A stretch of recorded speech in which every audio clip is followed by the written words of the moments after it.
Hi hello welcome to our YouTube channel. ఒక mysterious బ్రోతల్లో అపరిచితులు హఠాత్తుగా కలిస్తే ఏమవుతుంది? పునర్జన్మ, కోరికల లేదా లోపలి మార్పా? అవేంటో తెలియాలంటే పూపా సినిమా చూడాల్సిందే.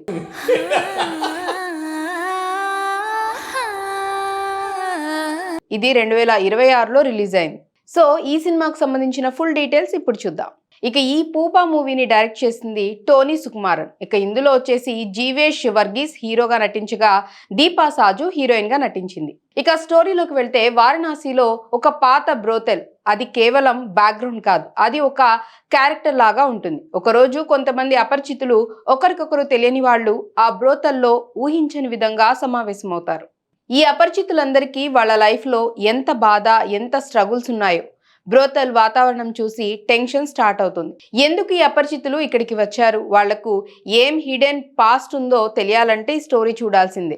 ఇక step by step interactions start అవుతాయి. చిన్న చిన్న మాటలు, వాదనలు, ఎమోషన్స్ బిల్డ్ అవుతాయి. కాన్ఫ్లిక్ట్స్ పెరుగుతాయి. ఒక్కొక్క సీక్రెట్ బయటపడుతుంది. ఇక ఇది చూస్తున్నంతసేపు భయంకరమైన సస్పెన్స్ అనే చెప్పాలి. ఆ తర్వాత ఏమవుతుంది? వాళ్ళు ఎస్కేప్ అవుతారా లేదా ట్రాప్ లో పడతారా? పూపా అంటే బటర్ఫ్లై కాదు, ఆ దశకు ముందు స్టేజ్. కోకూన్లో ఉండి పూర్తి మార్పు చెందేది.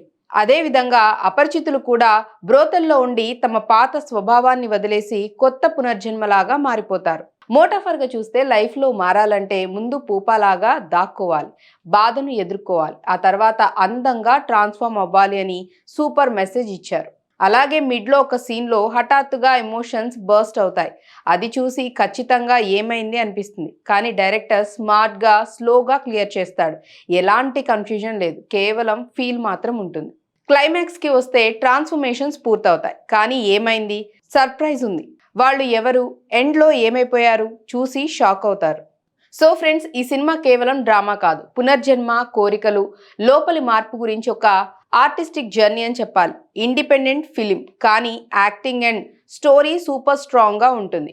సో ఇంకెందుకు ఆలస్యం, మీరు ఈ సినిమా చూసారా? ఒకవేళ చూసుంటే ఏ సీన్ మీకు బాగా నచ్చిందో చెప్పండి. ఒకవేళ చూడకపోతే తప్పకుండా వెళ్ళి చూడండి. అలాగే మీకు నచ్చిన సీన్ ఏదనేది కామెంట్స్లో ఖచ్చితంగా తెలియచేయండి. ఈ డీటెయిల్స్ కనుక నచ్చినట్లయితే మా ఛానల్ని లైక్ చేయండి, షేర్ చేయండి, సబ్స్క్రైబ్ చేసుకోవటం మర్చిపోవద్దు. మరొక అప్డేట్తో మళ్ళీ కలుద్దాం.